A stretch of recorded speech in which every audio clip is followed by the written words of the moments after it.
Hello you beautiful souls and welcome back to another video. Today we're talking about something that a lot of artists actually dread, and that's the fuel of nightmares for quite a number of people. Let's talk about drawing hands. I actually do very much enjoy drawing hands because it always is a bit of a challenge. But just so you can see, this is how I actually started out drawing hands, and it's quite horrible. The fingers are all broken and all over the place, and it really does not look like a really smooth drawing of a hand. But how can you actually find good reference for drawing hands? Most of us should have two of them ourselves. So if you are looking for a specific hand pose, just take it yourself. Take your camera, take your phone, and just pose. Or you can also ask your friends if they would pose for you as hand models. So how do you actually simplify drawing hands? One way how I sometimes do it is I break down the general shape in sort of boxes and squares and just, sort of map out where everything is going. This is not always the most precise way, but the longer and the more often you do it, the better you get. It's the same story with pretty much anything. If you practice it enough, it will get easier. I really do like mapping out where everything goes. It's not that important that it's right in the first instance. It's more of a getting there along the way. You can see for a really quick drawing, it does resemble a hand, and I also got most of the stuff done correctly now. Let's try this with a couple of other hand poses. You see, I start off with my base shape, and then from there I just keep adding the individual parts of the fingers. Keep in mind that every finger is separated in 3 parts, except for the thumb, which kind of just has 2 of those bone segments. Again, lay down the base and just work your way from there. Also, something that helps me is sketching in the joint. And I just connect my joints with a stick, which you have seen before in other drawing models. It's kind of a placeholder for the bone, but it works perfectly also for drawing hands.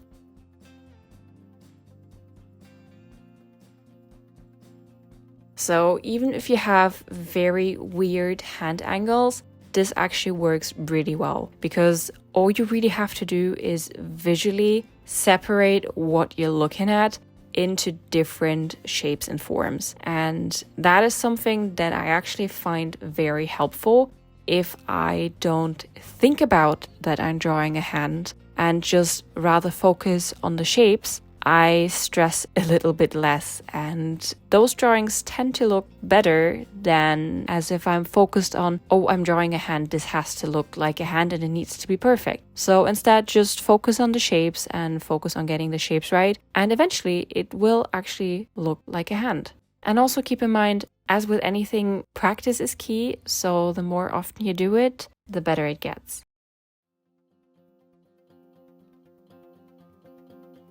I'm actually using something that helped me quite a lot, apart from taking pictures of my own hands and drawing those until I couldn't see them any longer, is an app that is called Handy, I think. It is not entirely free, but it's just a very few bucks, like I think 2 or 3 euros. And what you get in that app is 3D models of hands that you can rotate, and you can change the lighting. Also, you can select if it's female or male hands. So if you're looking for a certain type of hand model, this actually might be a really great resource. I certainly do treasure it, and it helped me tremendously. I will put the name down in the description, so if you want to check it out, but of course that's not a must.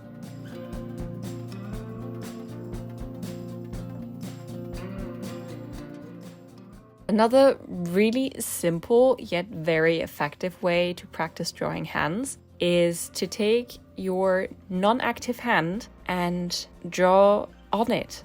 Like, what I mean by this is you draw circles on the joints, and for the bones you just draw a simple line. But that way you can visualize much better where everything is going.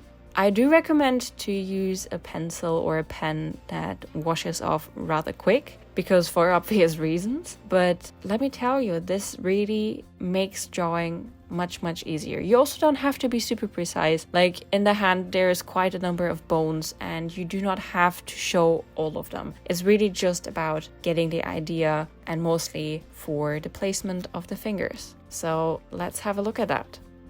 Now I'm choosing a hand position that I want to draw, and you can already see like this visualizes pretty well where everything is going. Like for example, with my pinky and ring finger, you can see that you definitely don't see everything now. So I also don't have to sketch or worry about the top of the fingers simply because I just cannot see them. And I can also see that the index finger is bent at the joints. And with that, we can also see that, for example, the top joint is much shorter simply because of the angle in which I'm holding my hand. And you can also see that the bones of the thumb are actually pointing in the other directions compared to the other fingers. So in terms of visualizing it, it gets much easier and you get a pretty clear picture. Basically what I'm doing is I just copy the lines that I have drawn on my hands. I copy that to the paper on the right side. And from there, I just add the shapes on top of it. And that actually gives me a pretty precise look of how my hand looks like. Do keep in mind that the angle from which you are seeing my hand is a little bit different from what I am seeing while I was drawing. So it might look slightly different from your perspective now. And basically, that's two very efficient ways how to draw hands, especially if you do combine them. So you see, drawing hands is actually not that hard. Those are two efficient ways how you can do it. This is how I do it, and I personally think it's not that much of a challenge anymore. And I really hope that it helps you to lose some of the fear when it comes to drawing hands.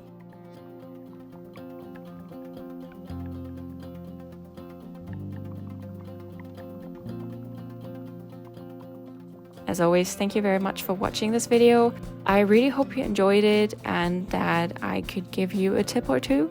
And I really hope that this was helpful. I hope you have a great time trying out those tips. Have a great day, and I hope to see you next week. Bye!